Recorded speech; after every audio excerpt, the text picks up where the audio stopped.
Bonjour. Bonjour. Bonjour, je suis content de vous voir aujourd'hui. C'est un moment exceptionnel pour moi. J'ai la chance d'avoir avec moi une des personnes les plus importantes sur mon patrimoine. En fait, vous avez à côté de moi une pointure. Quand je parle de pointure, je parle de Nicolas, un banquier. Il va se présenter et il va vous expliquer en quelques mots qu'est-ce qu'on peut attendre d'un banquier. Nicolas, bonjour. Bonjour Serge, merci de me recevoir. Alors pour une pointure, modestement, je fais du 43.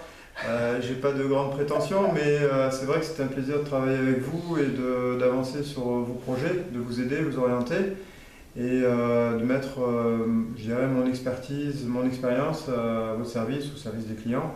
Mais je pense que la relation personnelle fait que c'est aujourd'hui une réussite pour vous et j'espère que ça continuera comme ça longtemps. Alors Nicolas, en deux mots, est-ce que vous pouvez vous présenter au niveau études, qu'est-ce que vous avez fait qui a fait qu'au bout du compte on s'est rencontrés?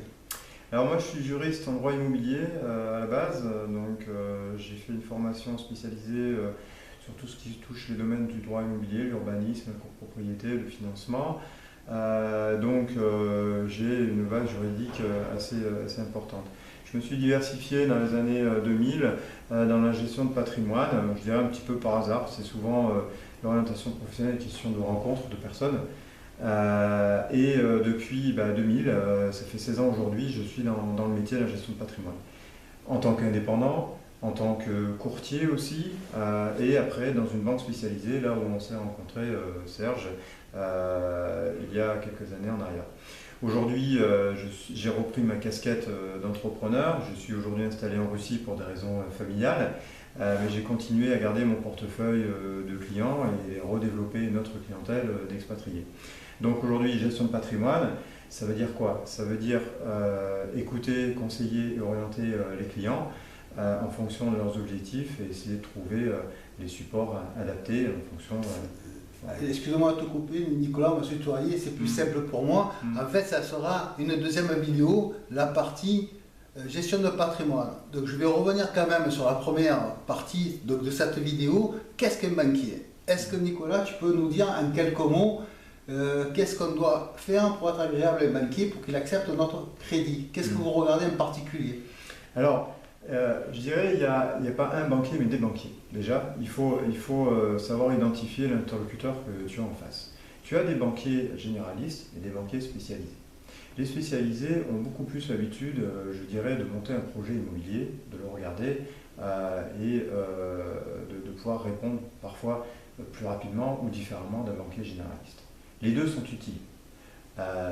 Mais il faut bien avoir à l'esprit qu'en fonction de l'interlocuteur que l'on a, préparer son dossier peut trouver certaines variantes. Ça, c'est le premier point.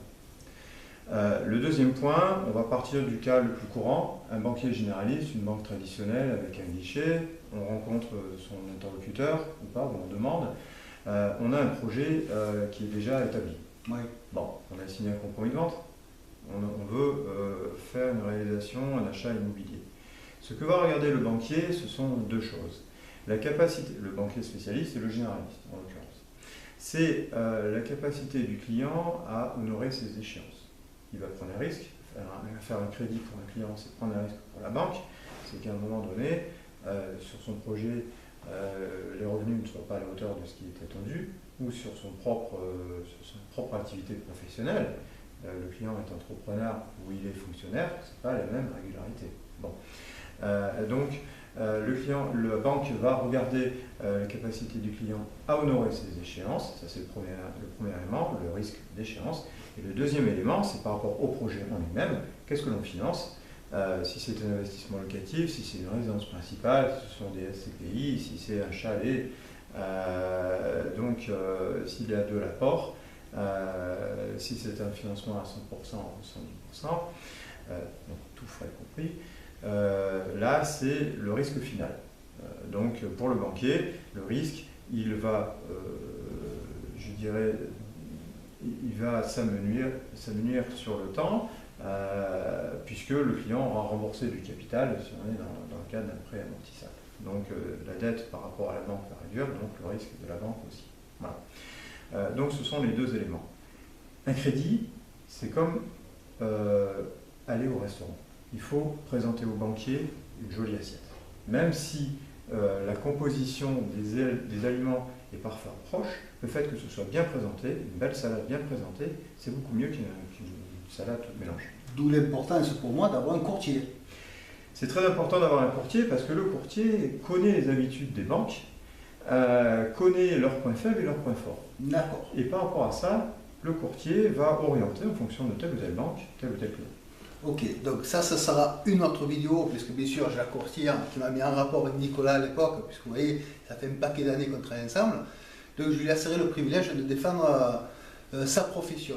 Donc pour un banquier, tu disais Nicolas, qui devait regarder donc la carte de menu, bien choisir la façon que tu allais financer. Donc c'est bien un acte de confiance entre un client et un banquier. Oui, il faut inspirer la confiance, déjà sur la présentation et ensuite sur le contenu.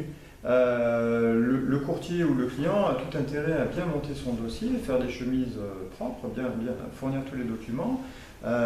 Plus le dossier est complet, plus vite la demande sera traitée, que ce soit en cas d'acceptation ou de refus, mais même s'il y a un refus, on connaîtra plus facilement la raison. Et au moins, le refus sera lié à un problème de fond et pas à un problème de forme. D'accord. Donc, la présentation est importante. Sur le fond, chaque projet immobilier, chaque client a sa propre histoire.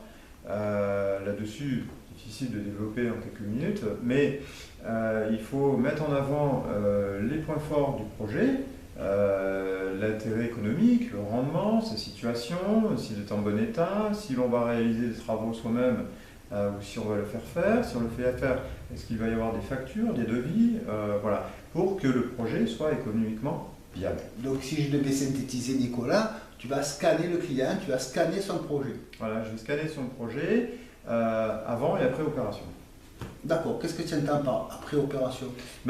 Si, là encore, un projet immobilier, un investissement locatif ou une résidence principale, le client va réaliser des travaux, donc ça va apporter une valeur supplémentaire, donc une valeur hypothécaire pour le banquier. Le fait de dire au client, à la banque, je vais réaliser une piscine, ça apporte une plus-value, c'est un élément. C'est très important ce que vous dites Nicolas. Pas tout le monde le dit dans les formations. Vas-y Nicolas, tu peux continuer. Si je vais réaliser des travaux, une piscine, voilà, donc la plus-value que je vais moi-même apporter à ce projet. Donc ça, c'est vraiment après la signature. Ensuite, il y a des éléments économiques qui sont intrinsèques. Acheter des parts de SCPI ou acheter dans une résidence étudiante qui est bien située dans un centre-ville, il faut le mettre en avant puisque ça correspond à un besoin du marché et que un bien immobilier bien placé. Mais Nicolas, je te coupe, je pense aussi qu'au niveau des banques, ils ont leur propre contrôle des emplacements à fort développement ou à fort potentiel.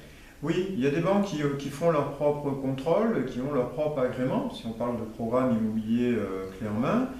Ceci dit, pour un client, il n'est pas inintéressant de lui apporter un peu, je dirais, des biscuits, des éléments de réflexion supplémentaires sur la qualité du gestionnaire ou sur la qualité intrinsèque du bien. Si on est un bien d'ancien isolé, oui. À Marignane, à Aubagne, à Marseille, dans le 10e, il y a des éléments que le banquier, même avec des analyses globales, n'aura pas forcément à l'esprit. Ceci dit, il a juste ciblé où j'ai mes biens immobiliers pour la petite histoire. Oui, c'est parce que Serge investit là où il faut, donc forcément. On est intéressé, merci Nicolas. Bon, mais écoutez, dans les grandes lignes, vous voyez à quoi ça sert un banquier, vous savez comment il faut l'aborder. Je vous montrerai dans une autre prochaine vidéo un courtier qui fera donc la partie vente de votre projet à celui qui va vous prêter les sous, puisque dans tous les cas, c'est un acte de confiance entre vous et la banque. Merci de m'avoir écouté, merci de m'avoir suivi. Ceci dit, vous allez assister à une seconde vidéo, après celle-là, qui va paraître dans, on va dire, à peu près 10 jours. Merci de m'avoir écouté, c'était Serge de Sarario.com. Au plaisir de vous voir sur un prochain site ou un prochain séminaire. Merci, au revoir. Merci, à bientôt. C'est bien ça.